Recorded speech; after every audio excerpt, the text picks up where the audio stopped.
There was another little quirk for the Inferno that you mentioned to me, GJ, before we come on, which was Sunday, bloody Sunday for the Perth Inferno. Can you just let people know the little quirk this season with the Inferno and Sundays? So on Saturdays, the Inferno are very good. So overall, Perth have scored 64. They've allowed 56. So they average 4.57 goals a game. They give up 4.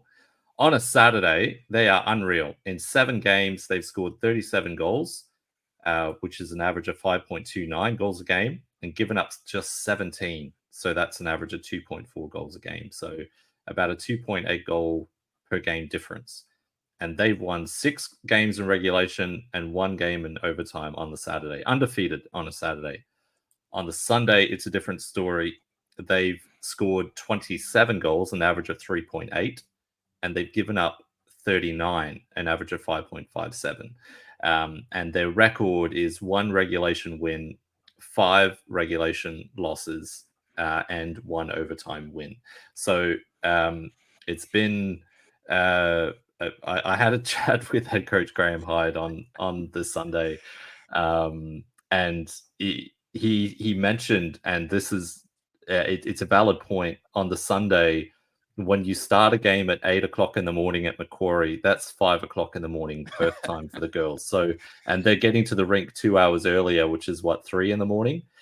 So that's difficult when you're making those East Coast trips. Your body is not doing so well when you get those morning games. So that's a good point to keep in mind.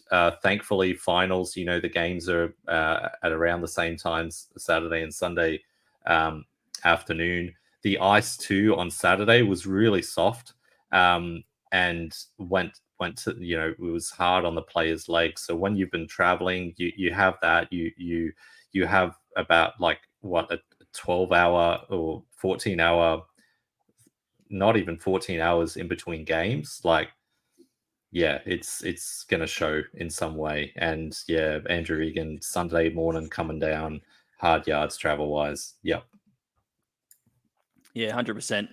We do have, out of the weekend, the Jamie McKenzie goal, which is a really good goal.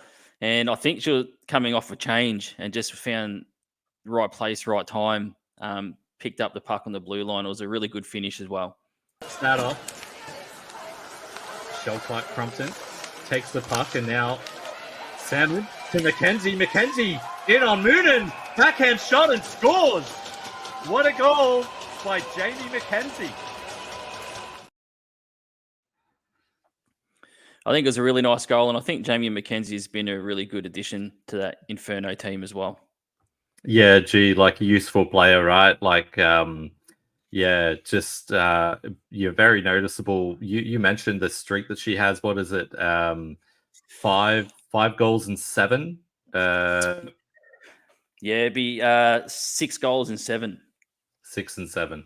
My apologies. Just a really useful player. I know. Graham was pretty excited about her coming when we spoke to him in September at the NHL Global Series.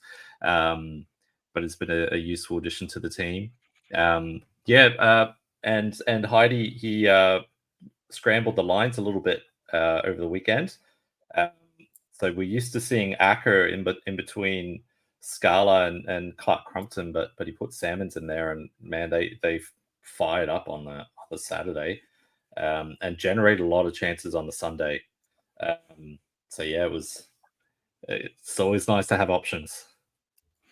A nice little flex there with the NHL Global Series, GG, where you were all over Media Street there, just whining and dining everyone down in the basement.